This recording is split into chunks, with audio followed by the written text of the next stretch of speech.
you guys can ask your questions. And my first question is, well, first there's a statement, which I suppose is obvious, that you don't have a bassist. And I'm assuming that was conscious, a conscious decision. How did that come about? Oh, well, Katie and I started playing music, and obviously I'm playing guitar, but I'm a classically trained bass player, so the majority of the music that I write is pretty much bass influenced and kind of bass parts with guitar embellishments. So I really only use the bottom 3 strings mostly, and I don't know, a lot of the songs I wouldn't even want to put a bass on it because I'm playing, you know, a bass riff pretty much on the guitar. Sounds awesome. And so you guys remember the other day when we were talking about music history, we kept talking about the blues, right? And one thing that you guys may not know about the blues is that all those old blues guitar guys, they always would play the bass parts of their songs on their guitars with the top couple of strings. And that is something that is carried down a long way through music, all the way to, like, you know, the White Stripes, no bass guitar there, obviously, and then through you guys. So put that in some historical context. So who's got some questions? What's up?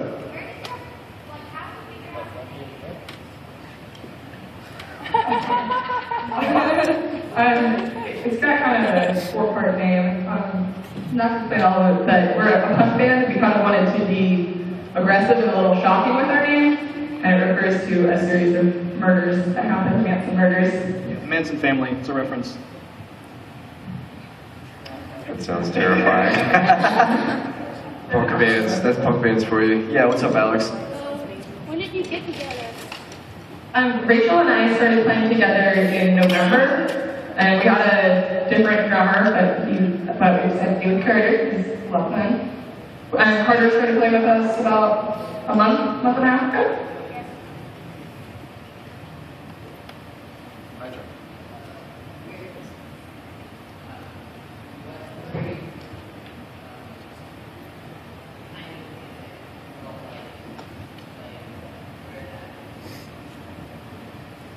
I personally like to play, you know, a mix of heavy stuff and rock and roll.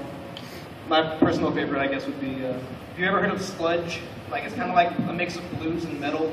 It's really awesome. Look up the band's Sleep album, Holy Mountain. It's my favorite. Sleep. Yeah, we all came from very different musical backgrounds. I've always been a riot girl, punk band, level up post-punk. I like old school country. We got a mix. It's fun to combine everybody's taste. Yeah, Carson, sorry. How did you guys get your band formed? How did we get what? How did you guys get your band formed? Rachel and I actually started playing all of our songs on an acoustic guitar first. We were kind of writing metal songs. We just stayed up late one night writing a couple songs. And then eventually got together with our first drummer, who's one of our good friends.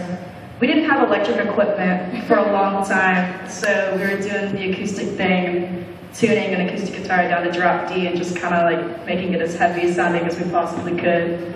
That worked for a little bit to write a few basic songs, and then Borrowed our friends' equipment. yeah, we borrowed equipment and then finally got our own and came up with the sound that we have now. Yeah. We've always been trying to be pretty heavy though, so you don't have to have any fancy equipment to be heavy or be loud or rock out. I was just screaming. That's why we screamed so much, I think, because we didn't have mics or anything. So I had to compensate, just scream and be really aggressive. And you don't have to stick to one genre. The best bands mix them. I was definitely noticing that even though you guys were playing like obviously some punk music, there was still a lot of elements that were kind of not necessarily associated with a lot of punk music. Like Carter's drumming especially, I noticed, and the guitar parts, they were both really more like hard rock, heavy rock, almost. We get grungy. Yeah, definitely grungy, for sure. We didn't mean to do that, but it kind of evolved into that. That's for 90s kids who don't know it. Any other questions? Isaac?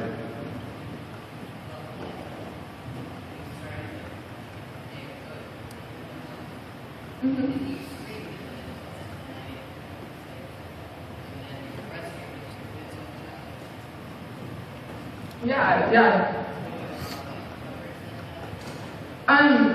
We really don't do a whole lot of covers, but I guess is your question like how do we get to change, or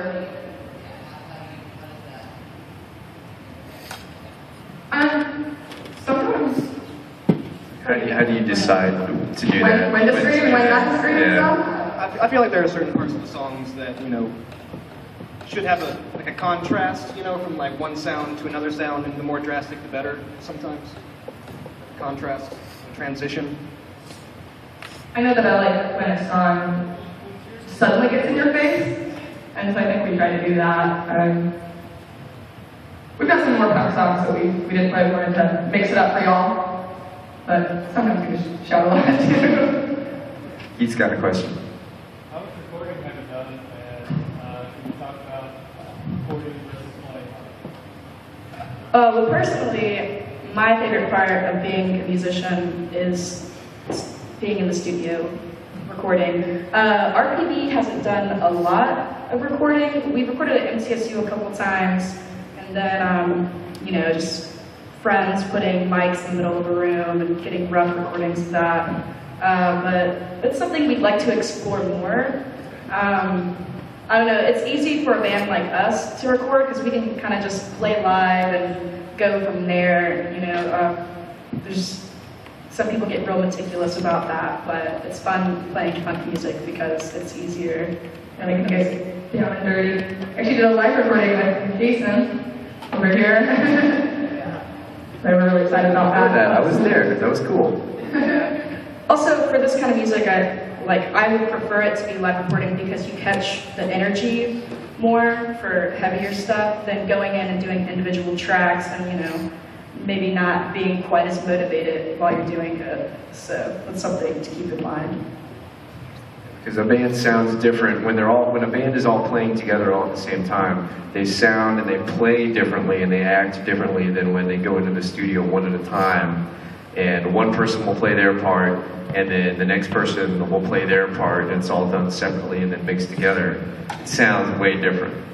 Personally, as a drummer, when I've recorded, some people kind of disagree with this method, but I don't really like to play with a metronome. So whenever I record my drum part, what I do is we set up to where I can hear the bass and the guitar and the vocals, and we all play together and record my drum part all as a band to get that more like live sound feel as opposed to robotic. But there's also, you know, you're going to mess up a little bit here and there if you do that.